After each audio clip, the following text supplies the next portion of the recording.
Hi students, welcome to A&P Science and Pharma.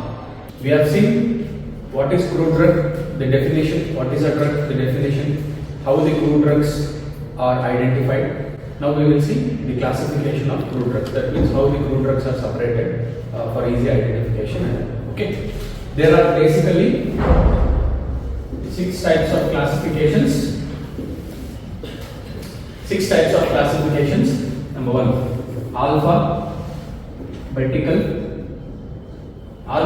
classification, morphological classification,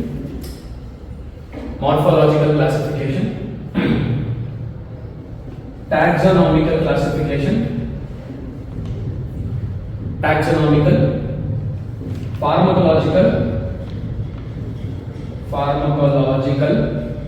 pharmacological classification, chemical classification,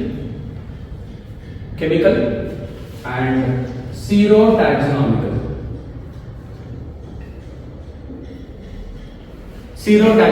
classification.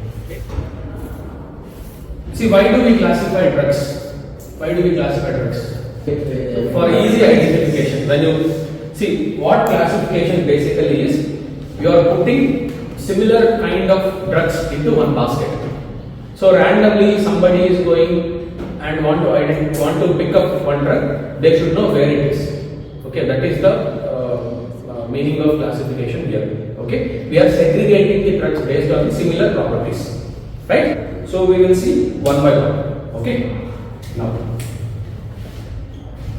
alphabetical classification, right? Now, in alphabetical classification, we will classify the drugs based on their name. When you classify the drugs, crude drugs, based on their names, it is alphabetical classification. Can you name any like 5 drugs? Plant names.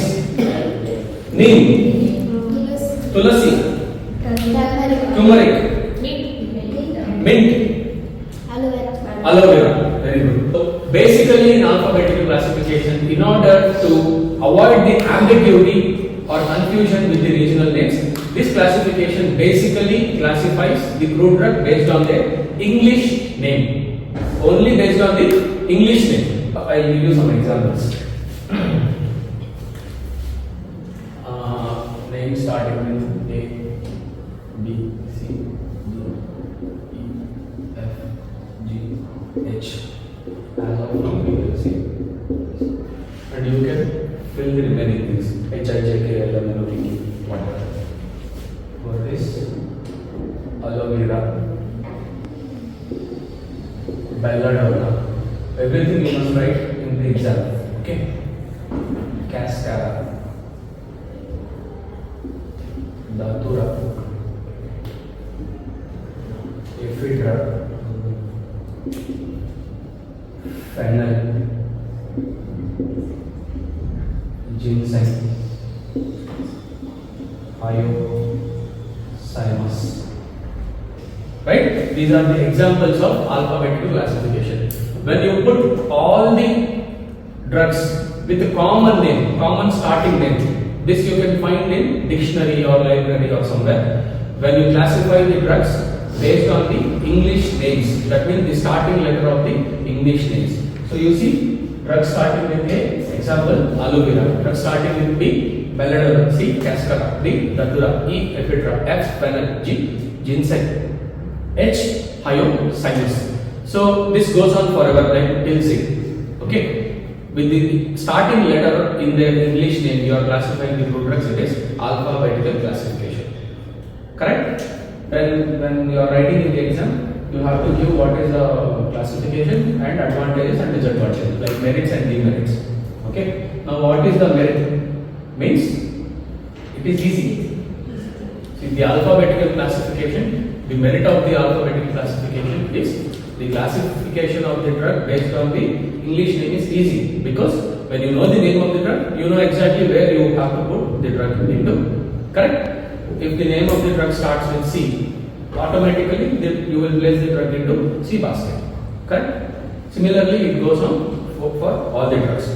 So there is a demerit for alphabetical classification, because whenever you are classifying the drugs based on their names, You don't understand their pharmacological activity, what is their function, what are the chemicals, nothing. You do not bother anything. You just know the name of the drug, you are putting that drug into that basket. Correct? You are just classifying the drug based on the English name only. So you are not identifying the drug with any of those things. And there is another thing also. When the drug is new, you have discovered a new drug, so you don't know the name of the drug. Unless you or somebody names that drug, you don't know where to classify that drug, where to put that drug into. That is one of the problems. For turmeric, these two are common regional names, Haridra and Haldi. In North India, they will not call it as turmeric. Everybody calls it as Haldi only. When you go and ask for turmeric, they don't know. So when you don't know the English name of the drug, classifying the drug is also difficult. Because India is huge country, very vast country with huge repository of medicinal plants. So having this much diversity in medicinal plants, knowing the regional names and not knowing the English name, it is very hard for the user to classify these kind of drugs based on the alphabetical classification. Now second thing, morphological classification.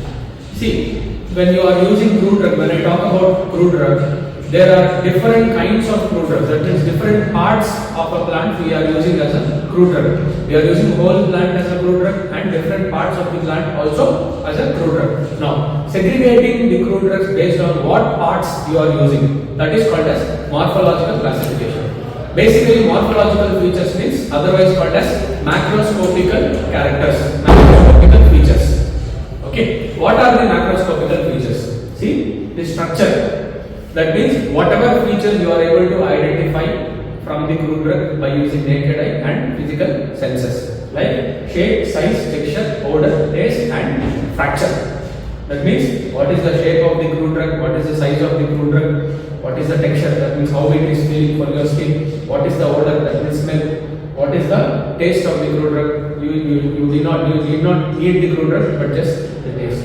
And what is the fracture of the crude drug, means how the crude drug is breaking, what kind of sound it is making while it is breaking. That is also important in the morphological features of a crude drug. Based on these morphological characters, if you are segregating, classifying the crude drug, it is morphological classification. Morphology means what are the parts used. Basically, you have different kinds of parts like roots, stems, leaves, fruits, seeds, barks, etc. as a whole plant also. So, root drugs, the examples of root drugs will be turmeric and raufia.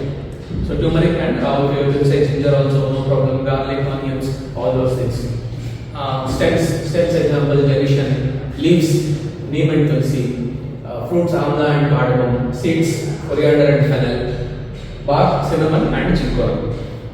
Now, these are the examples of different parts used as a crude drugs of different plants. Now here comes one problem. If we are using different parts of same plant, if we are using different parts of same plant, where we have to classify them, where we have to put them. See, for example, neem, you can take neem. Neem leaf you are using, neem stem you are using, neem bark you are using, neem fruit you are using, neem seed you are using and neem oil also you are using. All these 5 things are crude drugs that are obtained from neem. So, since these are different parts of neem, you don't know where you have to put. So, this stands as a demerit for morphological classification. Since we are using different parts from the same plant, the plant will repeat everywhere. So, when you take stems, neem will be there. When you take leaf, neem will be there. Fruits, neem will be there. Seeds, neem will be there. Bark, neem. Everywhere, the same drug will keep on repeating. This is another one. This is not an efficient method for classification. Alright? See, the advantages of morphological classification, it is easy and simple. When you know the part whichever you are using, you can classify the drug easily. But the demerit is, the disadvantage is, multiple parts of same plant when we are using, you don't know where to put this drug. Coming to taxonomical classification. Taxonomical classification. When you classify the plants based on their taxonomical status. You might have studied all this in your botany, right? When you know the taxonomical status of the plant, taxonomical status in the sense, the hierarchy, which kingdom it is belong to, which order, which class, which subclass, which family, which genus, which species and subspecies. all these things if you know, this is called as taxonomy of any organism. When we are talking about the crude drug, when you know the taxonomical status of this crude drug, then you can classify into certain class. Alright? Now, the advantage is you precisely know where you have to put the crude drug. When you know the taxonomy, it is, let us say it is belonging to Solanaceae. If the plant is belonging to Solanaceae, directly you can put the plant into Solanaceae. Or if the plant is belonging to genus Datura, if the plant is belonging to the genus Datura, directly you know the family of the Datura species and the subclass and the class and the order and the kingdom. You can fill the hierarchy based on the genus or species or whatever it is. Okay, but when you don't know these things, when you don't know these things and you know till here, filling up this part will be very difficult. You know till what class the plant is belonging to. After that, where you have to put, that you don't know. When the plant is newly discovered plant, you don't know where to put that plant. After a tremendous amount of research to identify its characteristics, after that only it is possible to assign some taxonomical status for the plant. And the advantage is very simple. When you know the taxonomy, directly you can classify the plant easily.